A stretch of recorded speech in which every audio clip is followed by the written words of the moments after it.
Bismillahirrahmanirrahim.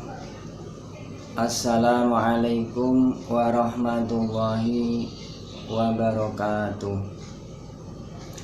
Alhamdulillahirabbil alamin. Assalatu wassalamu ala asrofil anbiya wal mursalin Sayyidina wa maulana Muhammadin wa ala alihi wa ashabihi ajmain, amma ba'du. Jamaah Majelis Ta'lim PKK Al-Amin Masjid Al-Amin Petompon rahimakumullah.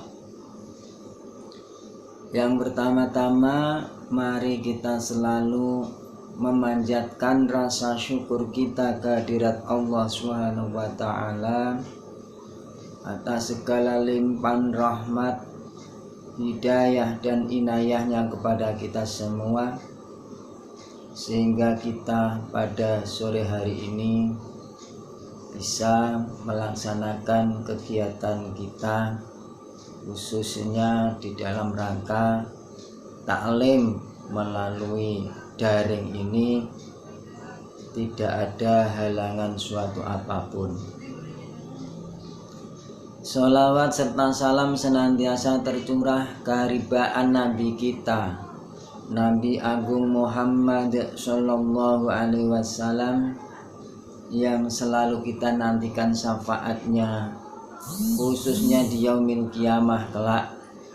Semoga kita semuanya yang hadir, yang mendengarkan, yang menyaksikan acara ini, orang tua kita, anak-anak kita, keturunan kita, saudara-saudara kita, orang-orang tercinta kita, kelak mendapatkan syafaat dari Rasulullah Sallallahu Alaihi Wasallam dan diajak bersama masuk surganya Allah Subhanahu wa ta'ala. Amin.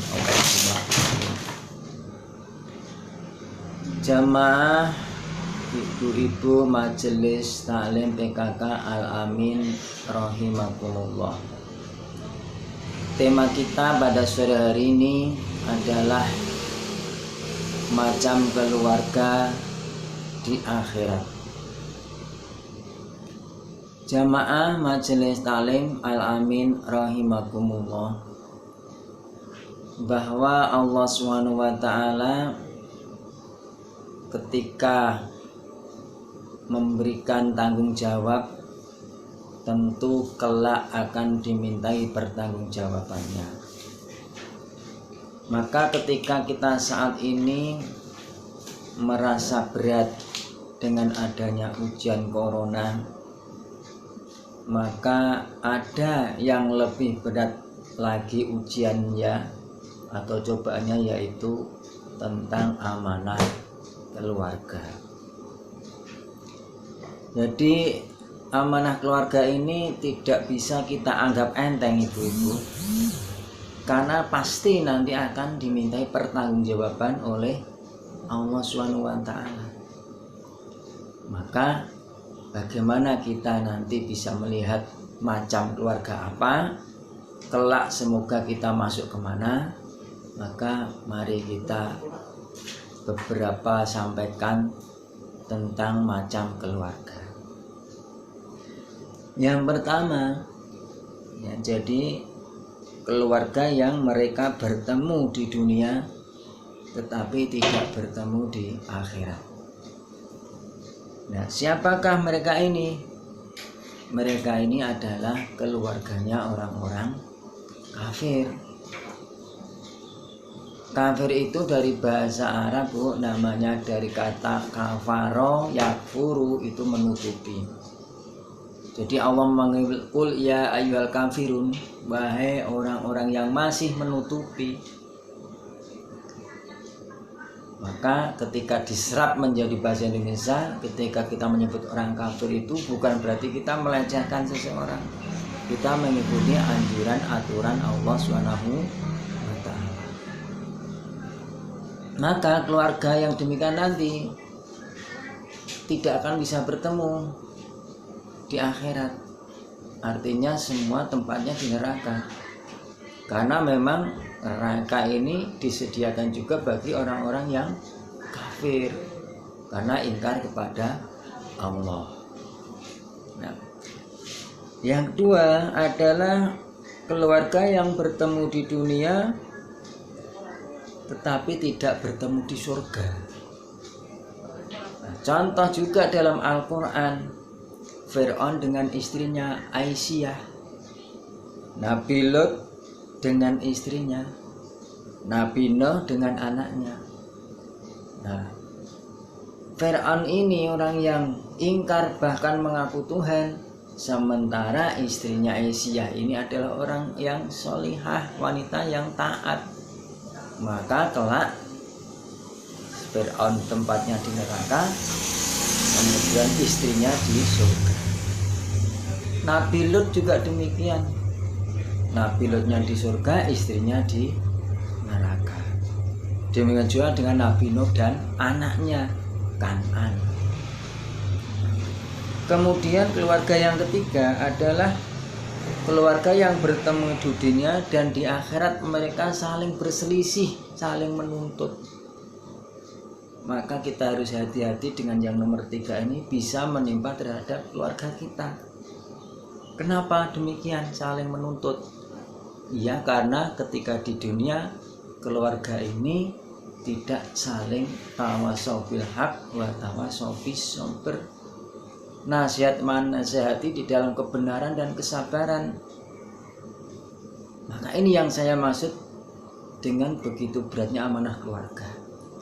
Ada kisah ibu-ibu yang mungkin kita sudah sering dengar, di mana ada seorang anak yang dimasukkan neraka sementara orang tuanya di surga. Nah, anak yang di neraka ini menuntut, saya masuk ke neraka ini karena tidak diberitahu oleh orang tua saya, tidak dibimbing dalam hal agama. Kemudian Allah bertanya, benarkah demikian wahai orang tua? Maka orang tua ini menjawab, benar. Kami tidak pernah mengingatkan anak kami di dalam kebenaran. Maka akhirnya orang tua ini ditarik, dimasukkan neraka bersama anaknya. Nah, ini contoh kecil buat kita. Misalnya begini, ketika adzan berkumandang, suami panjenengan atau anak-anak panjenengan, anak kita semuanya masih bermain HP, masih nonton TV. Kalau tidak kita ingatkan, ini nanti akan menjadi masalah yang besar ketika kita kembali kepada Allah SWT di yaumil qiyamah. Contoh banyak lagi, ketika anak kita tidak kita suruh untuk mengaji, kita tidak diajarkan untuk baca Quran, kita tidak ajarkan suruh untuk sholat, ini juga masalah besar buat kita. Maka jangan sampai ini menjadi masalah buat kita. Yang terakhir adalah keluarga yang bertemu di dunia juga bertemu di surga. Ini contohnya adalah keluarga Nabi kita sendiri, Nabi Muhammad SAW. Beliau beserta para istrinya, anak-anaknya masuk surga. Keluarga Nabi Ibrahim juga, istri-istri beliau dan putra-putra beliau juga bersama Nabi Ibrahim masuk surga. Maka kita sebagai keluarga yang muslim, mudah-mudahan nanti kita menjadi keluarga yang macam nomor 4, keluarga yang ideal. Kita bertemu di dunia dan juga nanti bertemu di surganya Allah SWT. Amin Allahumma amin. Apa ada Pak? Dalilnya ada. Coba panjenengan cek di Quran surat Ar-Ra'd surat ke-13 ayat 23. Bismillahirrahmanirrahim. Jannatun adn yadkhulunaha wa man sholaha min abaihim wa aswajihim wa dzurriyyatihim wal malaikati yadkhuluna 'alaihim min kulli bab. Jannatun adn, surga Aden. Dari macam-macam surga itu ada beberapa, ibu-ibu, insyaallah nanti kalau ada kesempatan kita sampaikan. Neraka juga ada beberapa macam. Nah, Jannatun Aden ini salah satunya adalah tempat berkumpulnya siapa? Para keluarga. Yadkhulunaha, mereka masuk di dalamnya. Wa man sholaha, dan orang siapa yang mereka beramal soleh, min abaihim, dari bapak-bapak mereka, wa aswajim, dari istri-istri mereka, wa dzurriyyatihim, dari keturunan-keturunan mereka, anak cucu mereka, wal malaikatu, dan juga malaikat, yadkhuluna, mereka masuk alaihim, mereka atas mereka, min kulli babin, dari segala pintu. Nah, ini ibu yang dirahmati Allah Subhanahu wa taala, mudah-mudahan kita semuanya masuk bersama, seluruh keluarga, orang tua, anak kita, keturunan kita ditempatkan di surga Aden, yang dimana di situ nanti disampaikan, dijelaskan bahwa surga Aden tempat bercengkrama para keluarga yang dulu mereka beramal soleh di dunia, saling mengingatkan, dan akhirnya di akhirat mereka bisa berkumpul kembali. Demikian yang dapat saya sampaikan. Bila taufiq wal hidayah. Wassalamualaikum warahmatullahi wabarakatuh.